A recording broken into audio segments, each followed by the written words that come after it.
পরিবারের সবাই মিলে যখন একসাথে কোনো কাজ করবেন কিংবা কোনো জায়গাতে একসাথে ঘুরতে যাবেন সেটার কিন্তু মজা অন্যরকম।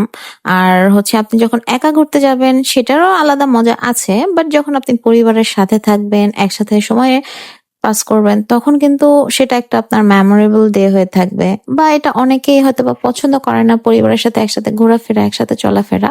বাট সেটারও কিন্তু আলাদা একটা ইফেক্টস আছে। আমাদের উচিত সবারই আসলে নিজের পার্সোনাল টাইমের পরেও পরিবারকে কিছুটা সময় দেওয়া, পরিবারের সাথে সময় কাটানো এন্ড পরিবারকে নিয়ে কোথাও ঘুরতে যাওয়া। তো এই তো সেদিন হচ্ছে আমার নানুর 40 দিনের একটা অনুষ্ঠান ছিল। সেখানে আমাদের পরিবারের সবাই একত্রে আমরা সবকিছু করেছি। তো বেশ মজাই হয়েছে যেহেতু আমরা পরিবারের সবাই একসাথে ছিলাম। তো সেখানে আবার আমার এই যে ছোট্ট কাজিনটার বার্থডে ছিল। তো সেটা আমরা ছোট্ট করে একটা রাতে কেক কাটলাম। যেহেতু নানুর অনুষ্ঠান ছিল সে কারণে আমরা তেমন কিছুই করিনি। তো এই তো সকালে ঘুম থেকে উঠে নাস্তা করে দেখলাম মাংস রেডি করে ফেলছে। এটা খাসির মাংস ছিল। আর হচ্ছে রান্নারও প্রিপারেশন নিয়ে ফেলতেছে। দেখাবো আমি ব্লগে সবই। তো এখানে মসলা টসলা বাড়তেছিল। তো আমি হচ্ছে একটু একটু করে সব ভিডিও ক্লিপস নিয়ে রেখেছিলাম। যেহেতু নানু বাড়ি গিয়েছি, আসলে নানু ছাড়া নানু বাড়ি কেমন যেন একটা অদ্ভুত লাগে। আগে যেমন নানু বাড়িতে গেলেই নানুর একটা মানে ডাক থাকতো যে আসছে, বাট যে আগে নানু বলে ডাক দিতাম, এখন আসলে সেটা আর হয় না। তো এই তো যাই হোক, এটা হচ্ছে আপনার মিলাদের জন্য মিষ্টি আনা হয়েছে। তো মিলাদও ছিল একদিকে, আরেকদিকে হচ্ছে আপনার মাদ্রাসার বাচ্চাদের খাবার দেওয়ার কথা ছিল। তো এই তো নানুদের কিন্তু কিউট কিউট অনেকগুলো বিড়াল আছে এন্ড ওরা ওদের বেবিদেরকে নিয়ে একসাথে ভাত খাচ্ছিল। এই তো ভালোই লাগে দেখতে, সারাদিন এগুলো দিয়ে আসলে সময় কেটে যায়।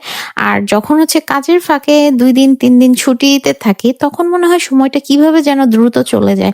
মানে তখন সময়ের সাথে পাড়াই যায় না। এই সকাল হচ্ছে, এই দুপুর হয়ে গেল, বিকেল গড়িয়ে সন্ধ্যা, রাত হয়ে গেল, একটা দিন কিভাবে যেন চোখের পলকেই মনে হয় যে চলে যায়।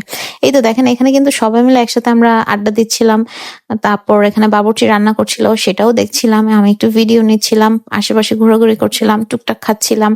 মানে এটার কিন্তু অন্যরকম একটা ফিলিংস যেটা আপনি সচরাচর কিন্তু পাওয়া যায় না। বা একসাথে এখন ফ্যামিলি সবাই মিলে কোনো অনুষ্ঠান অ্যাটেন্ড করা বা একসাথে যাওয়া সেরকম আসলে হয়ে ওঠে না। সবাই সবার মতো করে ব্যস্ত থাকে।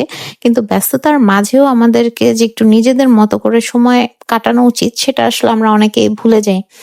আসলে এটা আমাদের নিজেদের দোষ দিলেও ভুল হবে। কারণ এখন সময়টাই হচ্ছে আপনার এরকম চলে এসেছে যে পরিবার নিয়ে আসলে তেমন আর কেউ চিন্তা ভাবনা করে না যে পরিবারকে একটু সময় দিব, তাদের সাথে একটু সময় কাটাবো, গল্প করব, একসাথে খাওয়া দাওয়া করব। সেটাই আসলে এখন আর আমাদের ব্যস্ততার কারণে হয়ে ওঠে না।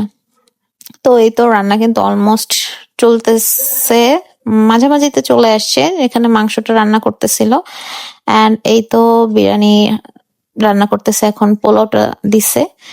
তো এই তো অলমোস্ট আমাদের ডান হয়ে গেছে মাংস। এরপর হচ্ছে পোলাওর সাথে মাংসটা মিক্স করবে। তো এখানে আমি অনেক ক্লিপই নেই, দেখা যায় অনেক বেশি বড় হয়ে যায় ভিডিওটা। তো এই তো এখানে রান্নাটা কিন্তু আমাদের বাবুর্চির অনেক বেশি মজা হয়েছিল। মানে ওনার রান্নাটা খুবই খুবই মজা হয়েছে। এখানে 150 জনের মতো আয়োজন করা হয়েছিল। তো এখানে তারা 2 জনই রান্না করেছে, সবকিছু মানে গুছায় দিছে, ওনারা জাস্ট হচ্ছে রান্নার কাজগুলো করতেছিল। এই তো দমে বসায় দিছে।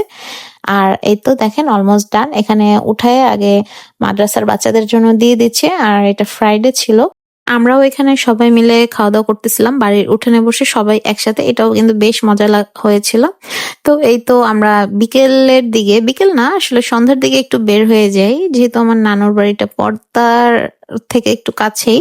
সো দ্যাট আমরা চলে গেলাম পদ্মা নদী দেখার জন্য। আর এখন যেহেতু একটু পানি বেশি আর একদম সন্ধ্যা হয়ে গেছে, সেটার ভিউটাও কিন্তু আসলে অসাধারণ ছিল। দেখেন প্রতিটা ভিউ এত এত সুন্দর ছিল, মানে আপনি মানে দেখে শান্তি যে খুবই ভালো লাগতেছিল। মানে কিছু কিছু জায়গার ভিউ গুলো তো আরো সুন্দর। এই তো দেখেন আমরা কিন্তু চলে আসছি। মানে এটা পদ্মার যেকোনো সাইড গুলোতে আসলে যেখানেই যান এরকম ভিউ ছিল সেই দিন। তো আমরা এখানে দাঁড়ায় পা ভিজাচ্ছিলাম। ওদিন আবার অনেক বেশি গরম থাকার কারণে পানিগুলো একদম গরম ছিল, অত বেশি ঠান্ডা ছিল না। বাট সেটাই আমরা অনেক বেশি এনজয় করছিলাম যেহেতু আমরা ঢাকাতে থেকে যাই। সো দ্যাট এতটুকু সময় আমরা আমাদের মতো করেই কাটাই। তো আজকের ভিডিওটা কেমন লাগলো অবশ্যই জানাবেন। আল্লাহ হাফেজ।